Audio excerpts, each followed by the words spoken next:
candle flickers, a table creaks, someone whispers, "Is anyone there?" And then a knock. Victorians didn't just enjoy ghost stories.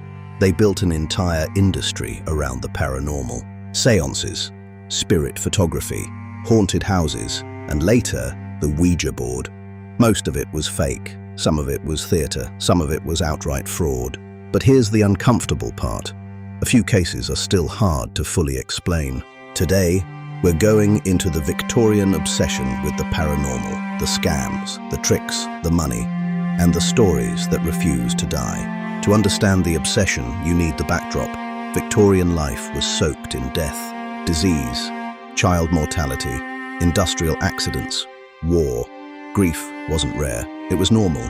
So when someone claimed they could speak to the dead, people didn't hear con artist. They heard hope. And at the same time, science was exploding. Electricity, telegraph wires, new machines everywhere. Invisible forces were suddenly real. Messages could travel through the air. So the idea of messages traveling from the dead, it didn't sound impossible. It sounded plausible. That's the sweet spot where belief thrives. High grief, high uncertainty, new technology, and a public desperate for meaning. Seances, the perfect Victorian business model. Seances weren't just spooky entertainment. They were a business. A medium would gather people in a dark room, often around a table, hands linked, eyes closed, and then the phenomena would begin. Knocks, cold drafts, floating objects, a ghostly hand, a voice in the darkness. But most of it relied on the same ingredients: darkness, suggestion, social pressure, and misdirection. Because in a room full of believers, nobody wants to be the one who says, "Hang on, this is nonsense." And if you're grieving, you'll accept almost anything if it gives you one more moment with someone you lost. That's why it worked. Not because it was real, because it was emotionally irresistible. Let's be blunt. A lot of mediums were performers. Common tricks included hidden wires to move objects, fake spirit hands made from cloth or rubber, assistants hiding behind curtains, ventriloquism to create voices in the dark, pre-show information gathering so the medium could reveal details, and simple cold reading, vague statements that people fill in themselves.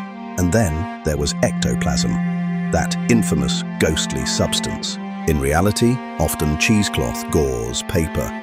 Sometimes, things I won't describe in detail. The point is, the paranormal became a stage show, and the audience paid for a ticket. Now, let's talk about the Ouija board. It took the seance and turned it into a product. A board, letters, numbers, a planchette. You place your fingers on it, and it starts to move. To believers, it's spirits. To skeptics, it's the ideomotor effect, tiny, unconscious movements.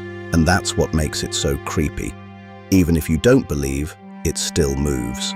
Because you are moving it, without feeling like you are. So the Ouija board sits in a perfect horror zone. It feels external, it feels intelligent, it feels like something else is in the room. And once again, money. Because once you can sell the experience, you don't need it to be real. You just need it to feel real. So, most Victorian paranormal stories, fake, exaggerated, or explained by psychology and trickery. But not all of them are easy to close. There are reports with multiple witnesses who didn't profit, stories where skeptics walked in expecting to debunk it and left shaken, accounts that don't fit neatly into "they wanted attention." Does that mean ghosts are real? Not automatically. It means this. Some stories survive because the evidence is messy. People contradict each other, records are incomplete, and human perception is unreliable. But the fact that something is hard to disprove doesn't make it true. That's the dark lesson the Victorians left us. Belief is easy to manufacture. Fear is easy to sell. And once a story gets into the culture, it doesn't need proof to keep spreading. If you want more dark history where scams, belief, and the unknown collide, subscribe and tell me in the comments, do you think the Ouija board is just psychology or something else?